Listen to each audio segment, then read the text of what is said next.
Deixa eu ver aqui pra não botar a calçada a perder. Aqui é na base da gambiarra, aqui tudo é improvisado. Aqui não tem besteira não. E vai com o que se tem. Já já eu vou chamar a nossa irmã Jailma Gomes, ela que vai nos trazer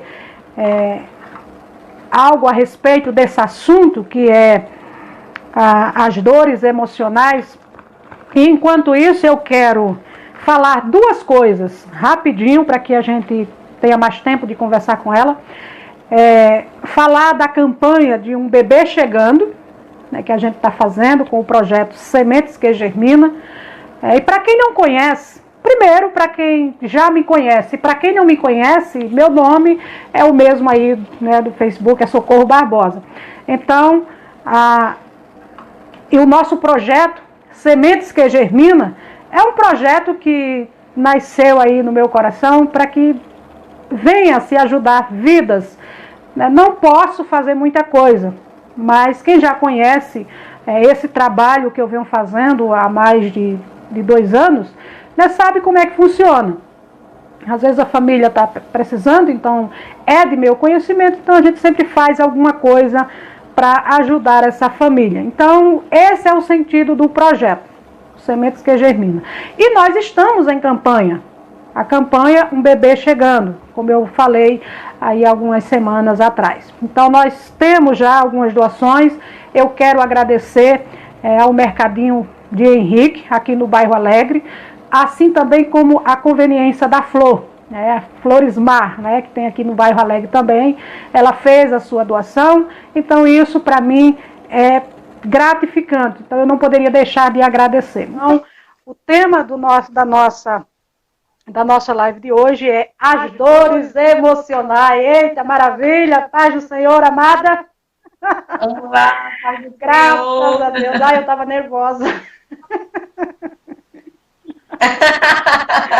Oh, Jesus amado. Mas ai, graças a Deus que deu tudo certo. A palavra é com você. Então se apresente aí, porque quase ninguém te conhece. Isso?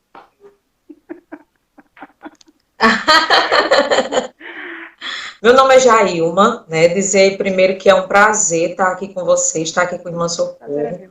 O convite me honra demais, eu sempre fico muito contente quando eu tenho essa oportunidade, né, de fala, porque a psicologia hoje é para mim também um chamado, né? O poder usar a psicologia em favor do reino. A própria palavra nos traz essa segurança, dizendo que para alguns ficou o conhecimento das ciências. E aí, aprove a Deus que esse conhecimento viesse até mim. Então, eu sou pedagoga, graduada em pedagogia, eu sou pós-graduada em psicopedagogia, né, que é o profissional que investiga as dificuldades de aprendizagem, e eu estou graduando em psicologia, né, falta aí o diploma, o CRP, e pós-graduando em neurociência. Então, eu estou buscando aí mais esse conhecimento dessa ciência. E fiquei muito feliz com o convite de Irmã Socorro, porque é tão importante a gente falar das emoções, a gente nem mensura a importância que tem nisso, né, de nós termos esse espaço para falar daquilo que a gente sente. Porque culturalmente nós não fomos ensinados a isso, né, a gente não foi ensinada a conversar acerca disso. E provoca também muita estranheza. Eu sei que os seguidores da Irmã Socorro são, em sua maioria, evangélicos, e no nosso meio, né, as questões das ciências ainda possuem um certo entrave. A gente ainda tem uma certa dificuldade, né, para tratar a respeito dessas coisas. Então, eu fico muito feliz com esse espaço para a gente poder conversar a respeito disso. Então, para nosso início de nossa conversa, a gente vai logo bem direto assim, o assunto, né?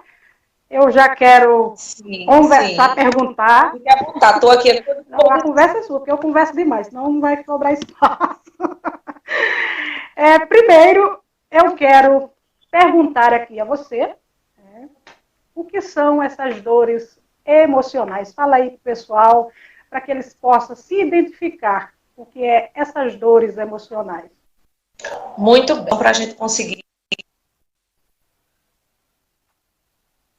né, entender melhor isso.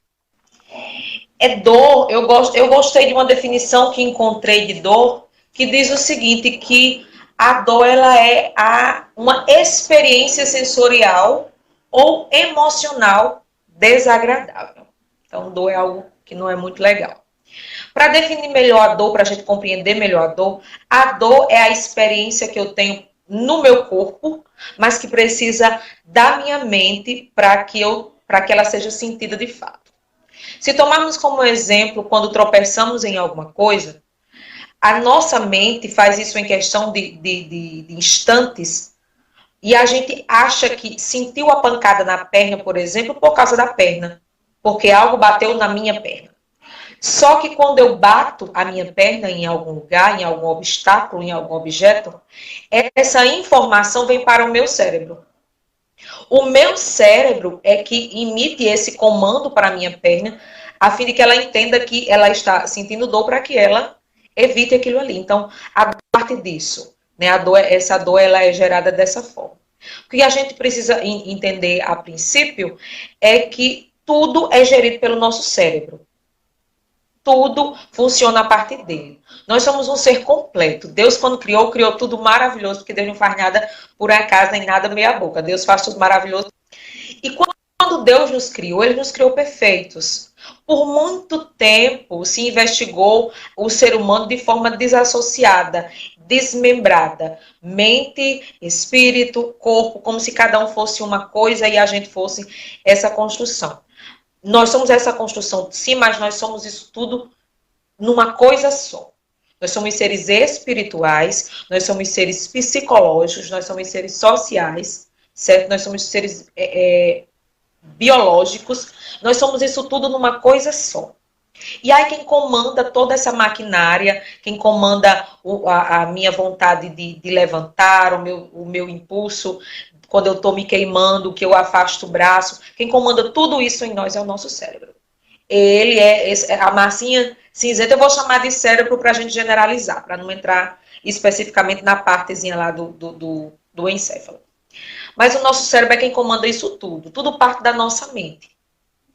E aí, quando eu falo em emoção, eu preciso também ter outra distinção de o que é emoção. Eu já entendi o que é dor, né?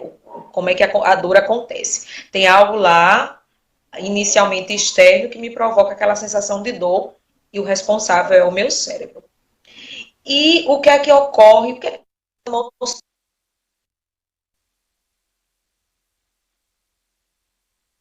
eu tava tudo bem comigo, e aí, de repente, eu enfrentei uma situação de perigo, um carro que estava vindo que eu não vi, um animal, ou qualquer outra coisa que me soou aquela necessidade de ficar alerta. Essa necessidade de ficar alerta, esse momento, essa circunstância ali, ela faz com que o coração palpite, a gente não sente o coração palpitando, daqui a pouco a gente procura o sangue no rosto, fugiu, né? Os olhos, a tendência dos olhos de a gente ficar assustado e arregalar os olhos mesmo. Então, todas essas construções fisiológicas, elas formam, essas que eu estou citando e outras mais, elas formam as nossas emoções. Das nossas emoções, disso tudo aí, disso tudo que aconteceu comigo, eu acabo ficando nervosa ou com medo.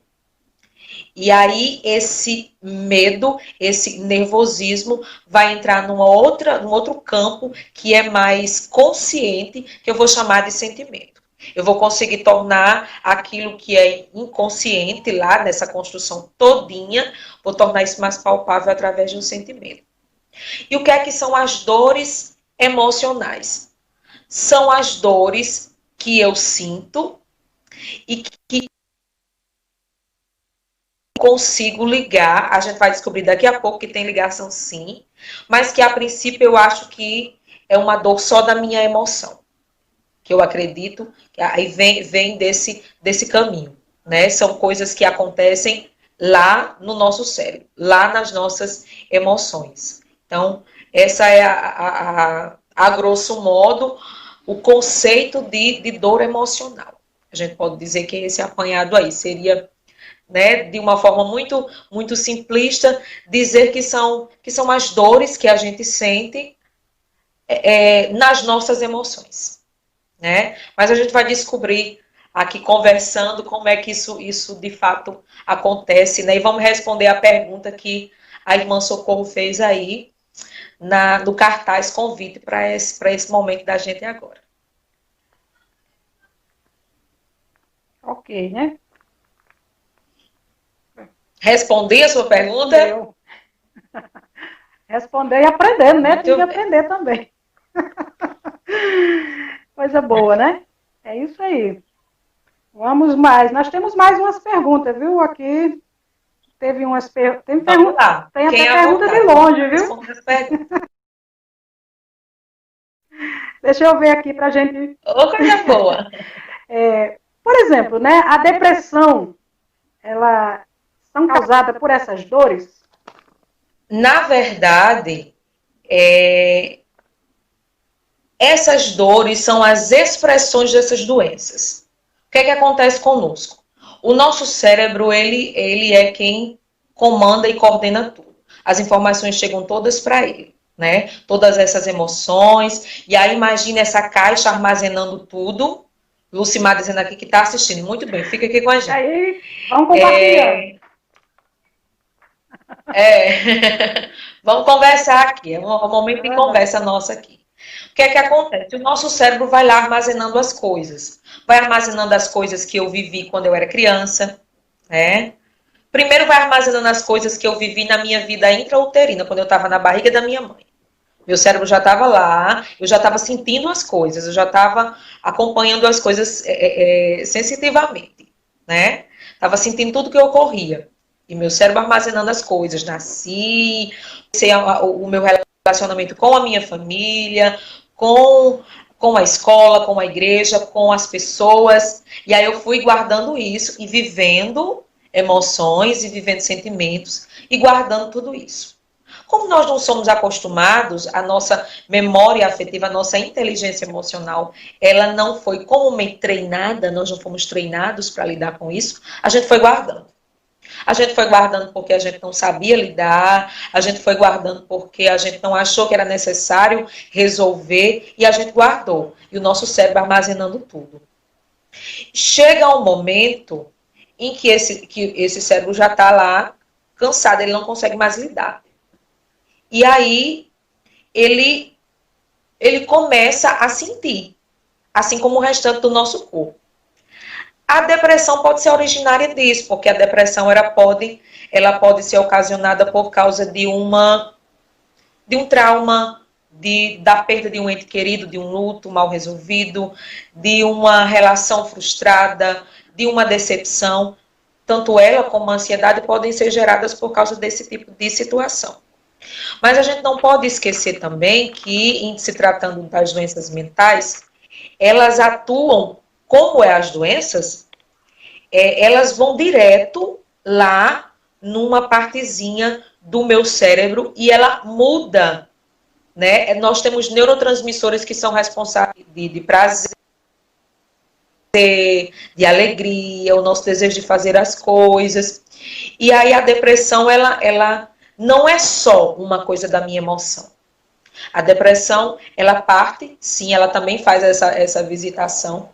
Ela também repercute nas dores emocionais, mas ela é uma doença também física, porque ela afeta os neurônios, ela afeta os neurotransmissores. E aí por isso que o depressivo ele não tem mais vontade de fazer as coisas, ele parece um pouco desleixado com a própria aparência, porque ele não se importa mais com questões higiênicas, mas isso tudo não é reflexo apenas das emoções dele, mas também dessa doença, né? Desse problema, dessa disfunção nos seus neurotransmissores. Ok. Pegando aí o ganchinho aí da sua palavra, teve uma pergunta bem interessante que a pessoa fez, né? Que geralmente isso acontece com o depressivo. Ela perguntou assim, por que a depressão causa vontade de não viver? E até mesmo em alguns, né, o desejo de matar e também de cometer o suicídio. Ela perguntou por que isso acontece, né, com a pessoa que está depressiva. Pergunta Justamente por isso que eu acabei. De Eliana Lucas. Foi a pergunta dela. Pois é, Liana, boa noite. É o seguinte, justamente por causa disso que eu acabei de falar, né? Imagine que Deus nos fez assim perfeitinhos. Deus nos fez por mais que a palavra diga que não, mas Deus nos fez com esses transmissores do prazer, da alegria, e é um prazer de Deus nos ver felizes, né? Então, o que é que ocorre? É uma doença que afeta essa nossa capacidade de estar bem. Não é uma coisa que nós queremos. O depressivo não decide, eu vou ficar mal. Eu agora não vou mais ficar alegre. Eu agora não vou mais ter vontade de viver. Não, ele está doente. Existe uma disfunção nas suas conexões neurais. Ele não consegue ficar bem. E aí, esses desejos vêm dessa disfunção nos neurotransmissores, que com o tempo a gente sabe que tudo vai tomando uma proporção maior. Se os meus pensamentos são invadidos por coisas negativas, é comum que eu vou ficando cada vez mais negativo, né? Que eu vá ficando cada vez mais para baixo. E de repente, porque eu estou assim, depressivo, e eu não estou me cuidando, porque se você tem depressão, você precisa do psiquiatra, você precisa do remédio, né, ou do clínico geral que vai te orientar numa questão medicamentosa, e você precisa de um psicólogo, precisa de um terapeuta. Aí eu vou encontrar os irmãos da igreja que vão dizer assim, melhor psicólogo é Jesus. Eu não vou discordar de jeito nenhum, que eu não sou doida. Eu concordo plenamente. E digo mais, que esse caminho da espiritualidade, e aí eu não falo de espiritualidade de espiritismo, eu falo de espiritualidade, particularidade nossa, caminho de fé. Todo mundo tem um alcance, né? Um olhar para algo que a gente coloca a nossa fé, que a gente deposita a nossa fé. E aí, esse Cristo é sim o psicólogo, né? E a gente pode sim se consultar com ele. Mas eu também entendo que ele mesmo criou a medicina, criou o psicólogo. E em alguns casos, sim, Cristo operará o milagre. E em outros, ele usará o médico para que o milagre aconteça, para que aquilo aconteça, para que a cura seja promovida. Então, nós precisamos estar atentos também com relação a isso. Mas esses desejos, essas vontades, elas acontecem em virtude dessa disfunção mesmo e dessas questões, né, de pensamento mesmo. As nossas emoções, né, os nossos sentimentos, tá tudo lá, na mente. E a depressão é uma doença mental, né, então aflige justamente a mente. Ok. Teve aí, eu não sei se deu para ver, mas eu acho que foi, deu para ver todo, acho que foi Alexandre Costa, que pediu para que você falasse um pouquinho de ansiedade. Né? Nesses tempos tem muita gente ansiosa. De ansiedade, muito bem. São as duas, né? Parece até que são irmãs, a psicologia, a depressão e a ansiedade, que elas estão ali o tempo todo. Pronto, vamos fazer o seguinte, inclusive... Pode falar. Pronto, vamos fazer assim, aí você já pode encaixar aí nessa daqui. Qual a diferença entre a depressão e a tristeza? Junta tudo aí e faz uma salada só para nós. A depressão, a tristeza, ela é um sintoma da depressão. Tristeza é algo comum. Vamos deixar uma coisa aqui bem clara. Você pode ficar triste. Aliás, a gente deve ficar triste, né? A gente deve passar por todas essas experiências de construção humana. É imprescindível que passemos por ela. A depressão é algo muito maior do que a tristeza. Porque quando eu fico triste porque, sei lá, eu fiquei triste porque eu queria que acontecesse uma coisa e não aconteceu, eu fiquei triste. Mas daqui a pouco isso vai ser resolvido. Essa tristeza é algo que eu posso controlar. A depressão, não. Eu não posso sozinho resolver e ela não vai passar assim instantaneamente. Ela precisa de um tratamento. Se esse tratamento vai ser espiritual, se vai ser através de força de vontade, mas você precisa de um tratamento para isso. Então, a tristeza ela pode aparecer junto à ansiedade, ela pode aparecer junto à depressão, porque ela é um sintoma, né? Ela é um sentimento. Vamos colocar dessa forma. E aí, o que é a ansiedade? Né? Qual é a distinção até que a gente pode fazer da ansiedade? A ansiedade também é algo normal, também é algo comum, assim como a tristeza. É normal que eu fique ansiosa. Quando é que eu fico ansiosa? É normal que as pessoas fiquem ansiosas quando vão viajar. É normal que se fique ansioso quando vai fazer uma prova, quando vai se submeter a um exame, quando vai encontrar alguém que você gosta. Tudo isso é normal que a ansiedade venha. Mas, como diz um ditado, tudo demais é muito. Então, quando essa ansiedade tomar uma proporção maior do que se possa suportar, aí vai caber um olhar diferenciado.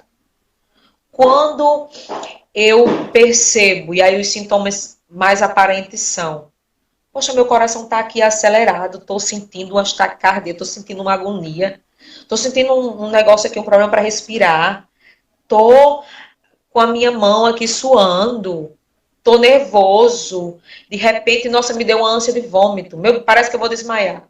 Todas essas coisas são coisas da ansiedade. O que é que diferencia ela da depressão?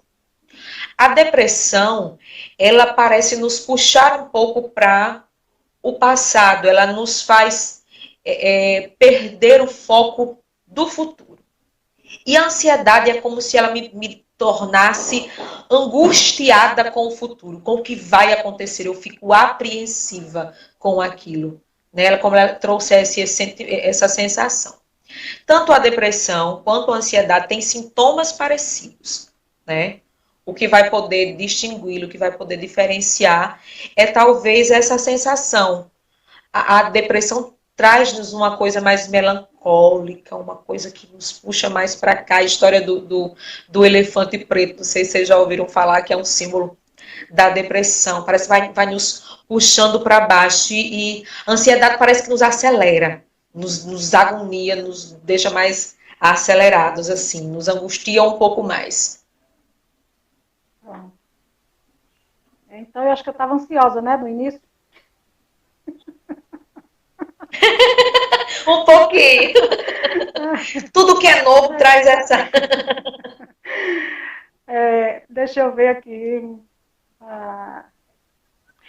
Tem uma pergunta também aqui. O medo de ser abandonado. Acho que eu não fiz não, nessa pergunta.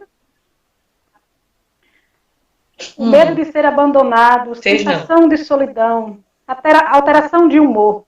Pode estar relacionado com algum trauma vivido na infância? Pode sim. Pode sim, porque muita coisa que culmina numa depressão, ou que culmina numa ansiedade, ou em outros problemas, né, que a gente traz emocionais, pode sim, na maioria das vezes, não estou dizendo que é uma coisa geral, mas na maioria das vezes tem relação com o passado. Porque, como eu disse de início, nós temos o mau hábito, né? A falta na verdade, de ter sido ensinado, de ter sido instruído. A gente guarda muito aquilo que a gente vive. E aí, se eu vivi a situação e teve uma emoção, teve algo lá que foi, teve um gatilho lá, emoção, eu vivi aquela emoção e de repente eu guardei. E aí lá no futuro aquilo vai voltar, porque eu não esqueci. Ou, na verdade, ficou lá.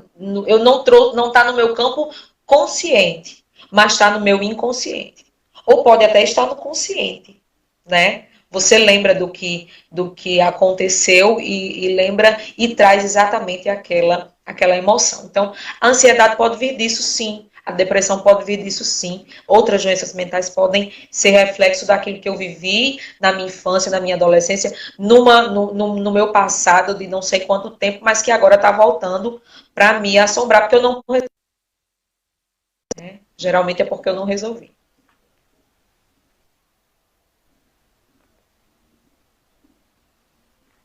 Tem uma perguntinha aí que está na tela. Alexandre está dizendo: o estresse é depois da ansiedade? Estresse, a gente pode dizer que vem de uma outra situação, né? O estresse é aquilo... O estresse também é comum, que a gente fique, né, nesse estado de estresse. Mas, por exemplo, eu fico estressada quando estou lá dormindo e eu preciso acordar para arrumar a casa ou acordar para ir trabalhar. Eu estava numa situação confortável e, de repente, tem aquele estressezinho natural. Isso aqui é um estresse comum. Mas aí, a gente coloca, por exemplo, e pesa a circunstância que a gente está vivendo agora.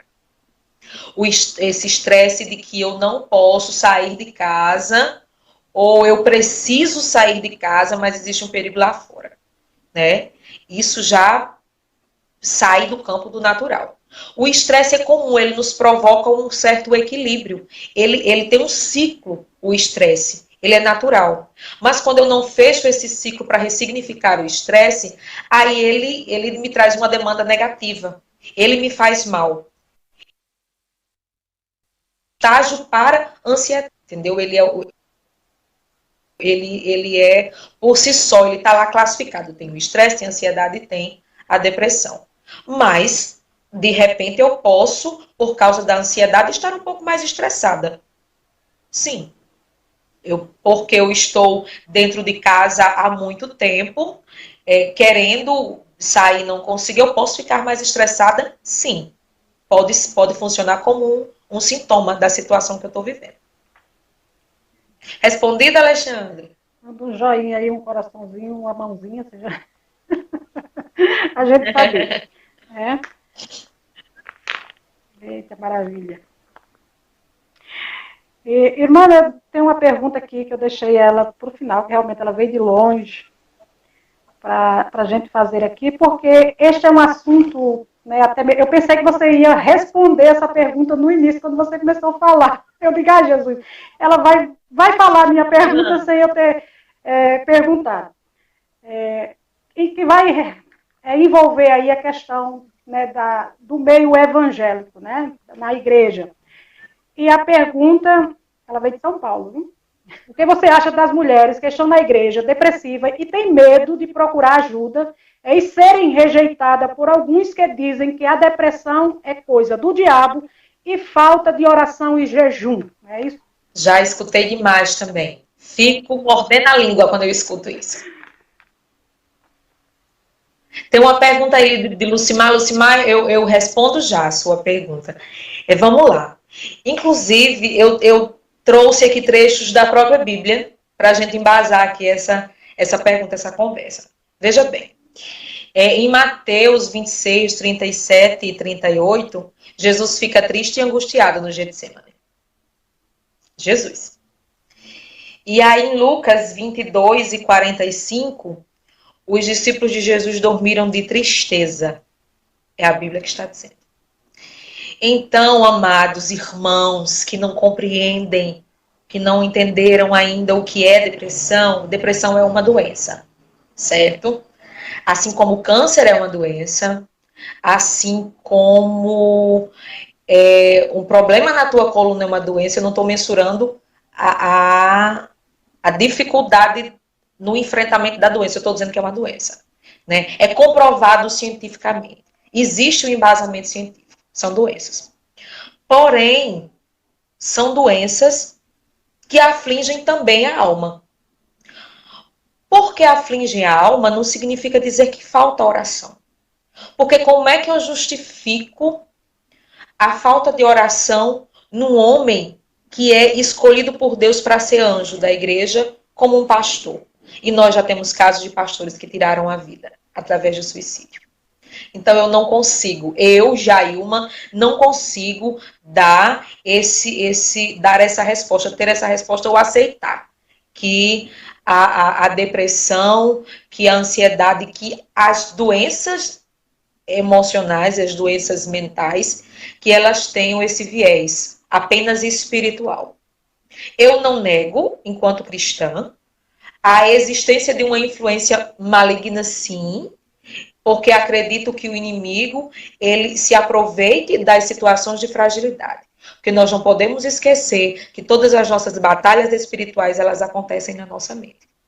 Mas eu já tive experiências de que são traumas, que são mecanismos em que o inimigo aproveita para começar a lançar mão de pensamentos, né? De pensamentos destrutivos, de pensamentos ruins.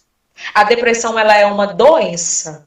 E se ela é uma doença com embasamento científico, se existe uma resposta da ciência, e se eu encontro um mecanismo plausível, né, um objeto ali de estudo, eu não posso simplesmente dizer que ela é uma interferência demoníaca na vida de alguém que é crente.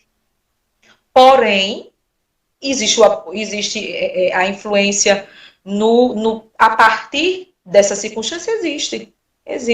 Quando a Bíblia diz que o diabo ele veio para roubar, matar e destruir, sendo ele espírito, de que outra forma ele vai fazer senão afligindo a nossa mente? A nossa mente é o nosso campo de batalha espiritual. Mas, irmã, se você vive essa dificuldade, esse enfrentamento, irmã, irmão, né, a quem esse vídeo chegar, se você vive essa circunstância, né, de dor, e isso não é mais suportável, procure um especialista. Mas, irmã, alguém da minha igreja vai me recriminar. Irmã, você está doente. Quer dizer que do mesmo jeito que Jesus usa um ortopedista, que ele usa um fono, ele não vai poder usar um médico? Gosto muito das pregações da pastora, escritora e também palestrante, né, pregadora da palavra, Helena Raquel, e ela traz isso. Que em alguns casos Jesus vai sim operar um milagre, mas em outros casos não. Ele vai usar o médico, ele vai usar o especialista. Então, se existe um profissional com esse amparo da ciência, como eu disse no começo, para alguns ficou o conhecimento da ciência, não é? Então, se existe, por que não usar? Né? É óbvio que quando a gente encontra em Cristo o milagre, que maravilha, que especial, fomos alvo de milagre, glória a Deus por isso. Jesus cura a depressão? Cura sim. Jesus cura a ansiedade? Com toda certeza. Jesus cura, ele é o dom da vida, ele é o dom de tudo, né? Mas se existe algo que eu não estou conseguindo resolver sozinha, e o próprio Cristo me deixa, né, esse amparo da ciência, e se ele, através da sua palavra, diz que eu posso usufruir do conhecimento da ciência, então por que não usar? Eu acho que é um pouco de ignorância, né, dizer que isso é apenas falta de oração. Porque aquilo que acomete o justo, acomete ao que não é justo também, ou aquilo que vem sobre o ímpio, vem sobre o justo também. Nós não podemos esquecer, né, das outras particularidades da palavra. E olha o que Efésios 4:23 diz: e vos renoveis no espírito da vossa mente. E o espírito é com E minúsculo, e eu aprendi na escola dominical que espírito com E minúsculo trata-se de mim, do meu espírito. E é a Bíblia que está dizendo que eu preciso renovar a minha mente. E é claro que a renovação da minha mente é trazida pelo conhecimento da palavra. Mas se a minha mente se encontra doente por causa de um processo mental, né, de doença mental, eu preciso que ela esteja em equilíbrio, porque senão até a leitura da palavra não vai fazer sentido para mim. A gente não pode esquecer que tudo isso parte de uma coisa chamada humanidade. Nós somos humanos. O próprio Cristo, enquanto era humano, passou por tristeza e angústia. A Bíblia diz. Os seus discípulos que andaram com ele, que acompanharam os seus milagres, ficaram tão entristecidos, tão angustiados que adormeceram. São sintomas de uma circunstância emocional demasiada. Então, que é possível que nós sintamos também. Nós não somos melhores do que eles, né? Estamos aprendendo, inclusive, com eles. Verdade. Deixa eu ver o que é que o irmão diz aqui. Amém, entendido, muito obrigado. E Pietro diz, opa. Não entendi. Não entendi, Pietro. A Lucimar, às vezes a gente encontra a Lucimar, acho que passou, né? De Lucimar. Deixa eu Lucimar ver Borges, aqui. né? Deixa eu voltar. Lucimar Borges. Diz, sentir angústia quando acorda à noite, sentir uma coisa ruim por dentro, pode ser angústia ou depressão? Pode. Pode, mas aí a gente tem que tomar cuidado com uma coisa. Como é normal a gente sentir essas coisas, a gente não pode achar que tudo é depressão ou ansiedade. É normal que a gente sinta. E aí, quando é que eu vou precisar tomar cuidado se aquilo pode ser uma depressão ou pode ser uma ansiedade? Quando eu sozinho não estiver mais dando conta. Quando eu sozinho não estiver mais conseguindo resolver ali aquela minha situação. Quando esse sintoma, ele permanece comigo ali durante uma grande quantidade de dias e ele não me deixa em paz. Aí eu preciso procurar um profissional para me ajudar, porque eu vou precisar de ajuda para resolver aquilo.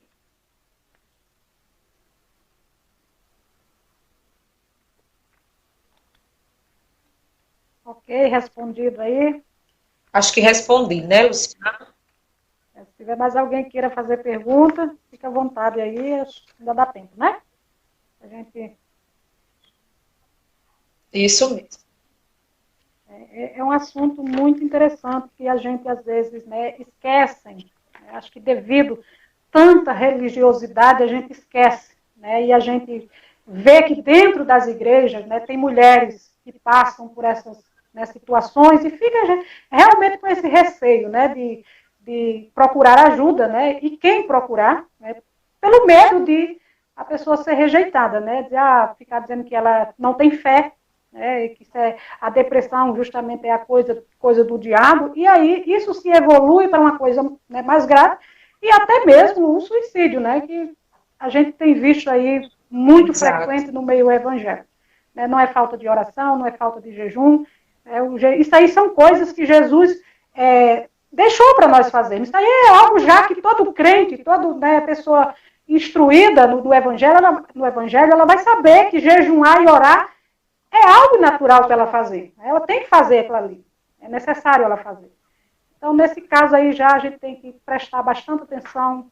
Né? E eu deixo aqui também, né, o apelo, né, se tem mulheres dessa maneira, se sentindo dessa maneira, às vezes está passando pelo problema, mas está com medo, né, procure, né, ajuda, né, de um profissional. Né, e depois, vida que segue. Né? O importante é a gente estar bem. Isso é que é bom. Sim.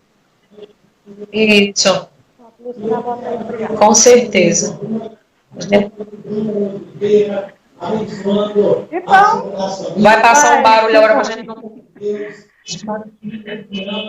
Uma festa de Nossa Senhora totalmente diferente, uma festa que o povo é convidado a assistir pelas redes sociais da paróquia. Pronto, passou aqui o carro de som, estava passando um carro de som na minha rua. E assim, você falando a respeito das questões, né, da nossa igreja mesmo. Existem muitas, né, tem mulher, tem adolescente, tem muito jovem, né, que está curioso, incomodado, inquieto até com a sua sexualidade. E é preciso que dentro dos nossos tempos exista um espaço, né? Criemos uma cultura do ouvir o outro sem julgamento, porque a palavra diz que quem deve julgar é Deus, né?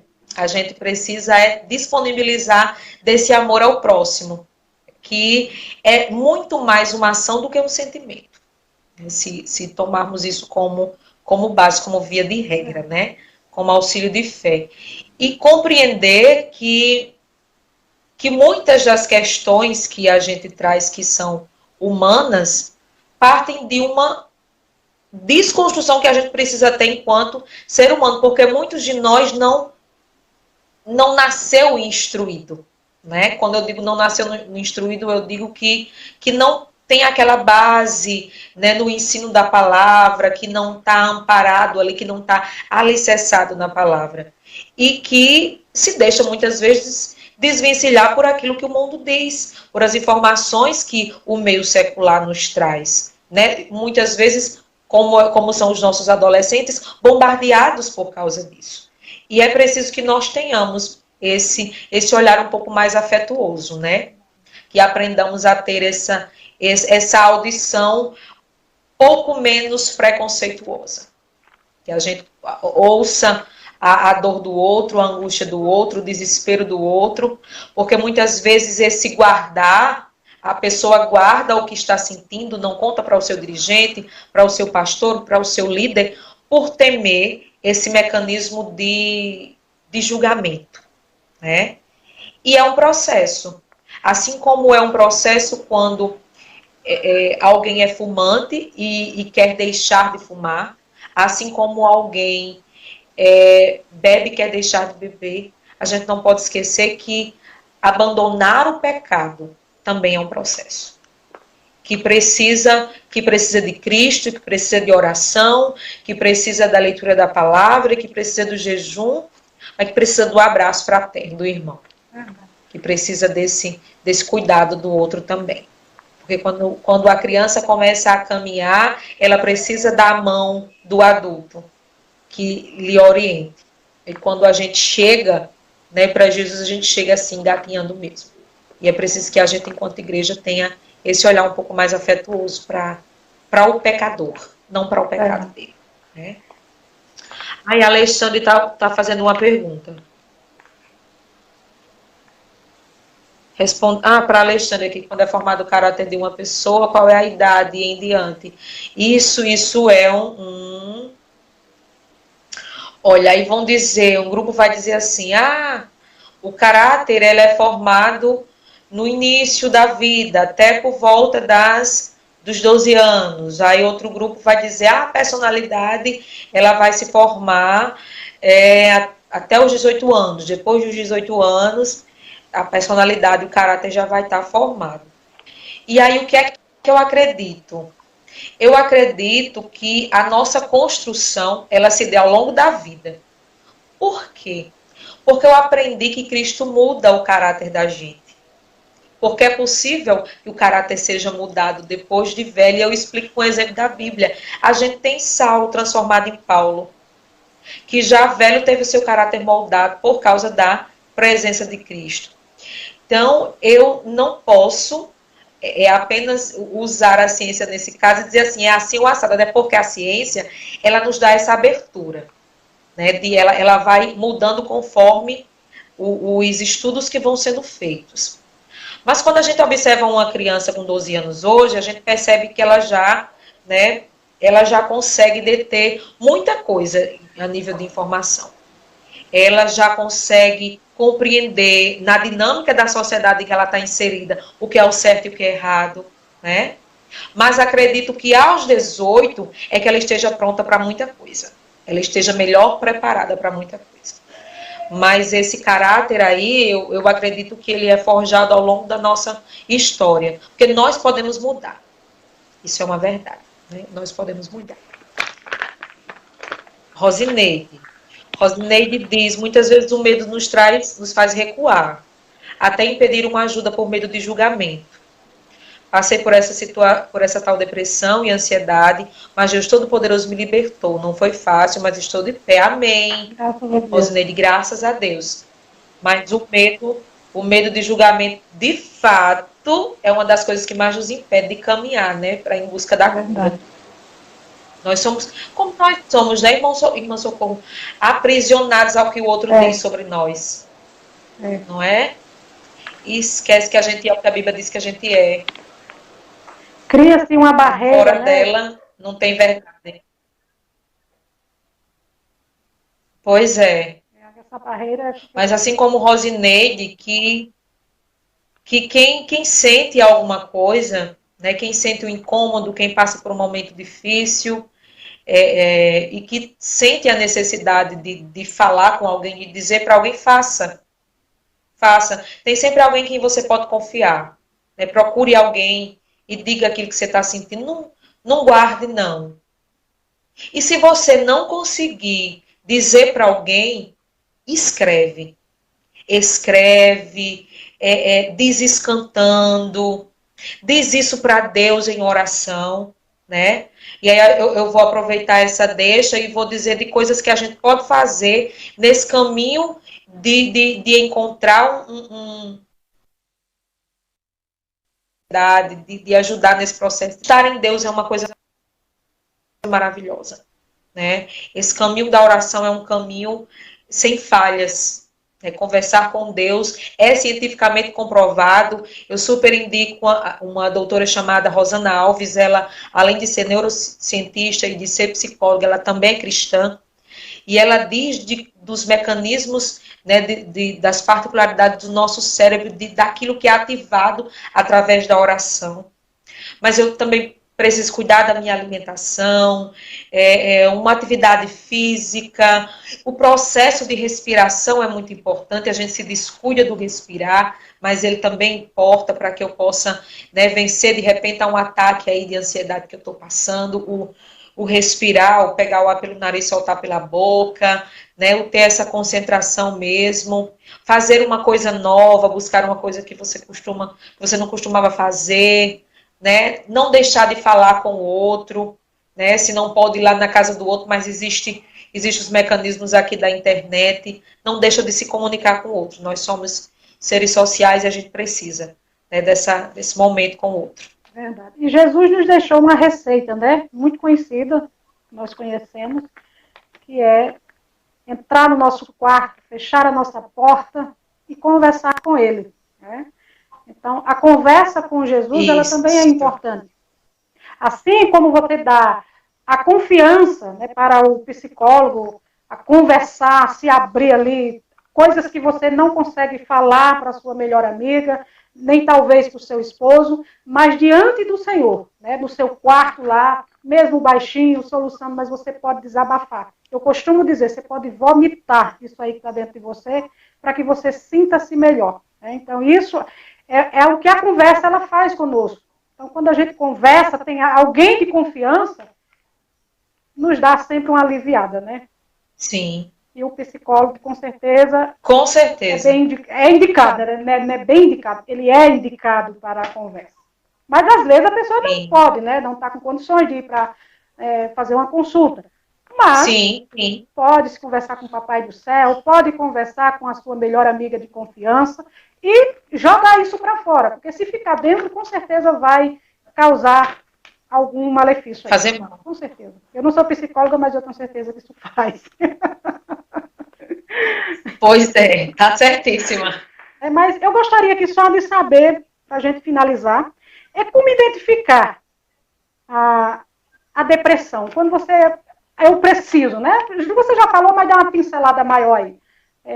Quando eu devo, assim, eu identifico que eu preciso da ajuda de um profissional. Os principais sintomas são essa falta de vontade de fazer as coisas que eu fazia antes. Eu não tenho mais vontade de fazer as coisas que eu fazia antes. Eu vou preferindo ficar só, né, ao invés de ter a companhia de alguém. Eu me torno um ser um pouco mais isolado, eu vou me esquivando das companhias, eu vou me esquivando dos lugares que possa ter gente, eu vou ficando mais só comigo, eu não tenho mais vontade de fazer as coisas. Principalmente ali no período da tarde, eu vou ficando mais melancólico, mais tristonho, os pensamentos, né, de tristeza vão vindo, e eu vou começando a deixar que esses pensamentos vão me desanimando cada vez mais, e aí isso vai tomando proporções cada vez mais exacerbadas em nós, e aí, lamentavelmente, muitas vezes isso culmina no suicídio, nos desejos suicidas, nos pensamentos suicidas. Então, quando eu ficar muito triste, muito sem vontade de fazer as coisas, estou desanimada até para fazer uma coisa que eu gostava, eu já preciso ficar alerta. Já preciso ficar de sobreaviso. O que é que está acontecendo comigo? E tem uma coisa que nós podemos fazer sozinhos, né, antes de nós procurarmos o profissional. Por que que eu estou assim? E aí, quando eu descubro por que que eu estou assim, aí eu investigo. Eu estou assim, aí eu posso resolver isso aqui sozinho? Como é que eu posso resolver isso aqui? Se você perceber que você não dá conta, aí você procura logo alguém. Não deixa que os pensamentos tornem-se maiores, não. E tem uma coisa que a gente faz muito, que é um mecanismo de fuga, que é dormir. A gente desconta muito no sono. Vou dormir, porque quando a gente está dormindo, tá inconsciente, e aí eu não vejo...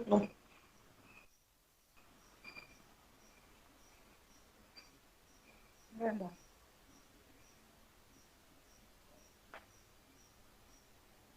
Pronto. Vamos encerrar por aqui. Eu quero te agradecer demais. Fiquei muito feliz, muito, muito mesmo. Então, que o Senhor Jesus continue te abençoando. Continue também abençoando aqueles que estiveram conosco, que ainda vão assistir também, mais tarde, ou amanhã, ou depois. Que o Senhor Jesus continue abençoando a cada um e dizendo a você que procure ajuda.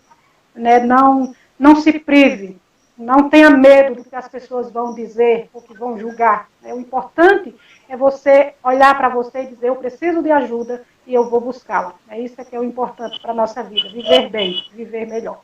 Então, quero te agradecer imensamente. Eu não tenho palavras para te agradecer por esse momento. Eu que agradeço o convite, agradeço essa oportunidade aqui de poder trazer um pouquinho daquilo que eu já aprendi, né? Tem muita coisa para aprender ainda, mas é bom poder contribuir. Estou aqui à disposição, sempre que quiser, que precisar. Quem nos assistiu, que porventura não quis se posicionar aqui ao vivo, mas pode me procurar lá no Facebook, pode entrar em contato comigo, pode conversar comigo. Eu tô disponível para conversar se eu for essa pessoa a quem você decidiu confiar, né? Em quem você decidiu confiar. Estou aqui aberta para outras dúvidas que você possa ter que não fez, ou para o desabafo que você poderia ter feito e teve receio de fazer, né? Fique à vontade, estou aqui à disposição. Não posso ainda consultar, mas a gente pode conversar. Conversar a gente pode. É verdade. Em nome de Jesus. Pois, um beijão. Muito obrigada, viu, irmã? Eu que agradeço. Muito obrigada mesmo. Eu que agradeço e fico muito feliz por esse momento que você me proporcionou. Que o Senhor Jesus abençoe e vamos aí. Amém. A paz do Senhor a todos e uma boa Tchau, noite. tchau. A paz do Senhor. Boa noite.